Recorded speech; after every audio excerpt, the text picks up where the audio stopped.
Assalamualaikum, bersama kami Kukar Tercinta. Kali ini kami ada kesibukan setelah pulang kerja. Kami berada di samping kandang kambing yang tujuannya kami berburu yang ada di depan kita. Apa teman-teman, saudara-saudara? Kotoran kambing. Kami akan mengumpulkan satu karung kotoran kambing ini, bisa kita namakan kohe kambing, yang tujuannya nanti akan kami gunakan untuk pembuatan media tanam yang rencana akan kami olah kembali, atau tidak bisa kami gunakan langsung, hanya memerlukan untuk fermentasi kohe kambingnya. Nanti rencananya kami akan mencari 1 atau 2 karung yang hanya untuk mengisi kegiatan kami di rumah, yaitu bercocok tanam di pekarangan rumah untuk memenuhi kebutuhan rumah tangga, ya berupa tanaman sayuran, buah-buahan atau yang lainnya, hanya untuk mencukupi di rumah tangga kami. Fragmentasi yang kami akan pilih yaitu fragmentasi pupuk padat, tidak kami gunakan pupuk cair. Lain waktu bisa kami praktekkan penggunaan atau pembuatan pupuk cair dari kohe kambing. Yang rencananya kali ini kami akan menggunakan fragmentasi pupuk kohe kambing ini, pengaplikasiannya digunakan pupuk padat. Sebenarnya pupuk kotoran kambing ini bisa digunakan langsung, hanya saja lebih baiknya kita fragmentasi guna memaksimalkan pupuk kandang hasil fermentasi, karena lengkap akan mikro dan makro unsurnya, serta akan kami lengkapi yaitu untuk penghalau hama dalam tanah. Kita tahu bahwa pupuk kandang adalah pupuk yang terbuat dari kotoran hewan, bisa kotoran kambing, bisa kotoran sapi, dan lain-lainnya.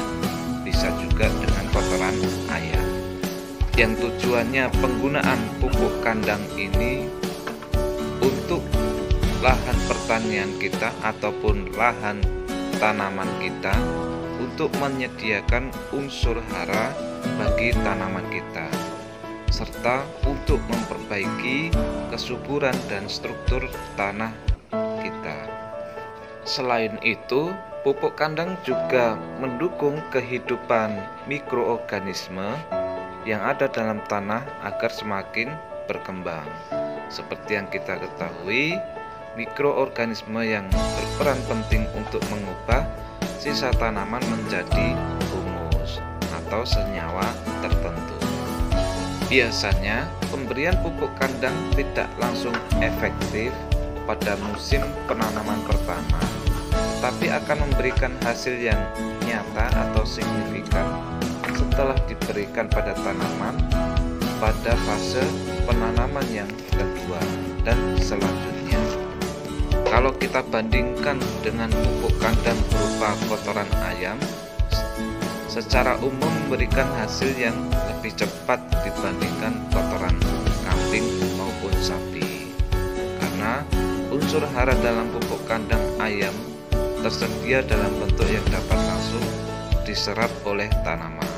Sementara kotoran sapi dan kambing memerlukan proses penguraian terlebih dahulu.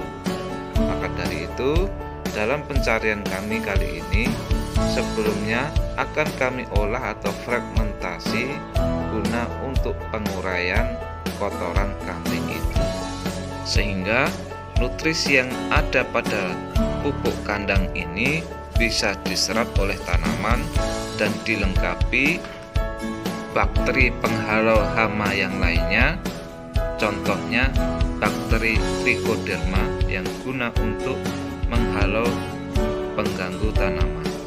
Sedikit membahas bakteri Trichoderma, bisa juga dibilang jamur Trichoderma.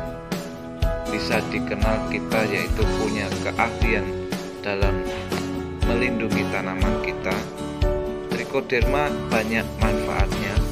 Salah satunya sebagai biofungisida, bisa dibilang fungisida hayati yang bermanfaat dalam pengendalian jamur patogen.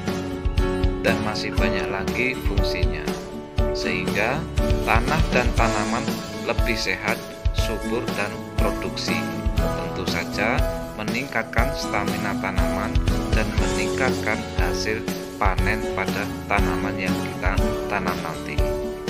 Itulah beberapa manfaat dari jamur trichoderma, yang ternyata jamur trichoderma bukanlah jamur yang biasa, tetapi jamur yang efektif yang berperan sebagai predator alami dengan cara membunuh jamur patogen tanaman. Bisa juga sebagai pupuk tanaman dan juga dekomposer bahan organik. Dahulu limbah dari peternakan kambing atau sapi atau lainnya biasanya kurang dimanfaatkan secara optimal.